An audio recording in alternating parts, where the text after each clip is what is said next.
पूर्वी लद्दाख में महीने भर से भारत चीन के बीच जारी सीमा तनाव के बीच शनिवार को दोनों पक्षों की तरफ से लेफ्टिनेंट जनरल स्तर की बातचीत हुई। आधिकारिक सूत्रों ने बताया है कि सीमा पर जारी गतिरोध को खत्म करने के लिए दोनों देशों के बीच ये पहली बड़ी कोशिश है। भारतीय प्रतिनिधिमंडल का नेतृत्व लेह स्थित 14वीं कोर के general commanding officer lieutenant general Harinder Singh ने की। चीन की तरफ से तिब्बत मिलिट्री डिस्ट्रिक्ट के कमांडर ने अगुवाई की। दोनों पक्षों के बीच ये बातचीत पूर्वी लद्दाख में चीन की साइड में लाइन ऑफ एक्चुअल कंट्रोल पर मॉल्डो में हुई, जहां बॉर्डर पर्सनल मीटिंग्स होती हैं। बैठक की ये जगह टकराव वाली जगह से 20 किलोमीटर की दूरी पर है।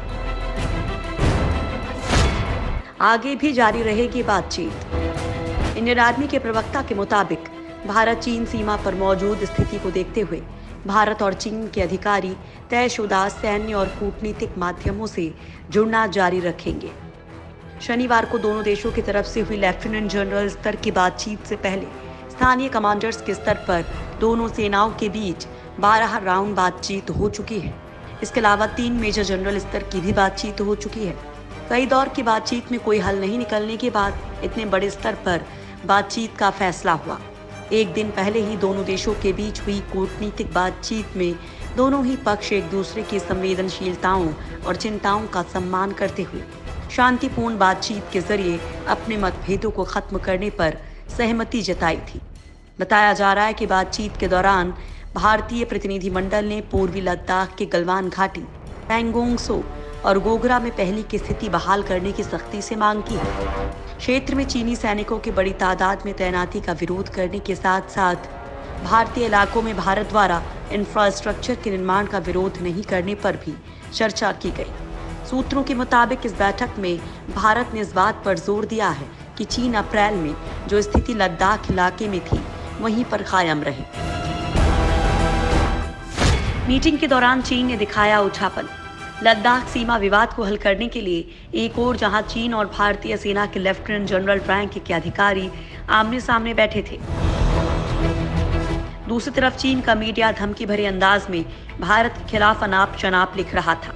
चीन सरकार के प्रोपेगेंडा मैगजीन ग्लोबल टाइम्स ने लिखा है कि सैन्य बैठक से दोनों देशों के बीच जारी तनाव के कम होने की उम्मीद है, लेकिन हम सीमा मुद्दे पर नहीं झुकेंगे। भारत को सीमा के पास अपने भड़काऊ गतिविधियों को तुरंत रोक देना चाहिए।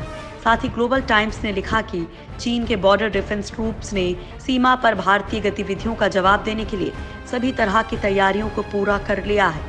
यानी जिस वक्त मीटिंग चल रही थी तब भी चीन चालबाजियां खेलने से बाज नहीं आ रहा था। सैटेलाइट तस्वीरों से हुआ बड़ा खुलासा।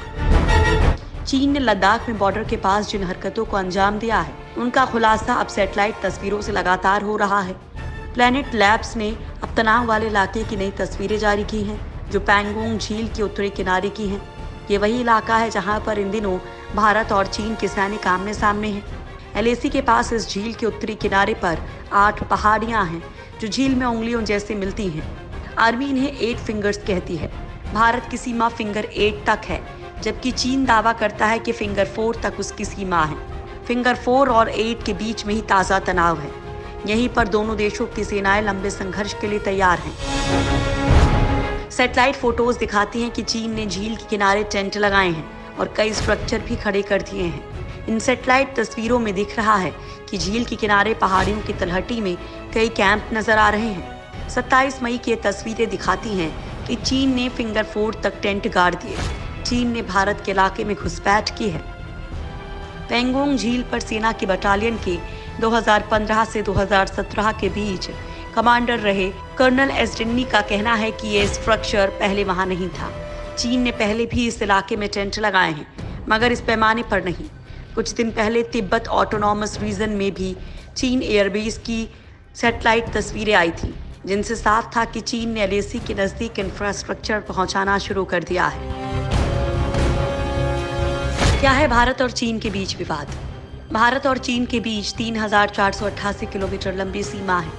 ये सीमा जम्मू कश्मीर, उत्तराखंड, हिमाचल प्रदेश, सिक्किम और अरुणाचल प्रदेश से होकर गुजरती है। पूरी सीमा 3 क्षेत्रों में बटी हुई है।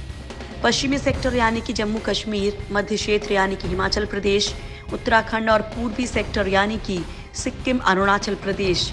मौजूदा विवाद पश्चिमी क्षेत्र के 2 इलाकों में है। ये इलाके हैं गैलवान घाटी और पैंगोंग झील से सटा फिंगर एरिया।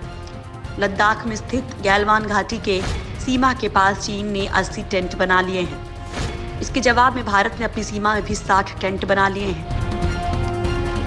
यहाँ भारत ने एक डिफेंस फैसिलिटी सेंटर भी बना रखा है। चीन इस सेंटर को गैर कानूनी बता रहा है। न केवल ये डिफेंस सेंटर बल्कि सीमा के पास बनाई गई 2 सड़कें भी चीन की बेचैनी बढ़ा रही हैं। दोनों देशों के बीच पिछले महीने की शुरुआत में गतिरोध की शुरुआत हुई थी। उसके बाद भारत ने फैसला किया कि पैंगोंग त्सो, गलवान वैली, डेमचोक और दौलत बेग ओल्डी जैसे सभी विवादित जगहों पर चीन की आक्रामकता से निपटने के लिए भारतीय सैनिक मजबूत रुख अपनाएंगे। आपको बता दें कि चीनी सेना ने पैंगोंग त्सो और गलवान वैली में करीब 2500 जवानों को तैनात किया है। इसके अलावा धीरे धीरे वह अस्थायी इंफ्रास्ट्रक्चर और हथियारों की जमावड़ी को बढ़ा रहा है। सूत्रों ने बताया कि सैटेलाइट तस्वीरों से पता चलता है कि चीन ने LAC से सटे इलाकों में बड़े पैमाने पर डिफेंस इंफ्रास्ट्रक्चर बढ़ाया है। इससे पैंगोंग झील से करीब 180 किलोमीटर दूरी पर मिलिट्री एयरबेस का आधुनिकीकरण भी शामिल है। पैंगोंग झील से सटा फिंगर एरिया। भारत और चीन के बीच दूसरा विवाद पैंगोंग झील से सटे फिंगर एरिया का है। पैंगोंग झील से सटी पहाड़ियों को फिंगर एरिया कहा जाता है। इनमें से 8 पहाड़ियों पर चीन अपना दावा कर रहा है, जबकि ये इलाका भारत का है। इनमें से भारत के पास सिर्फ 4 पहाड़ियां ही हैं। बाकी 4 पहाड़ियों पर चीन कब्जा जमाए बैठा है। चौथी पहाड़ी पार कर 5वीं पहाड़ी पर कब्जा करने की चीन लगातार कोशिश करता रहता है।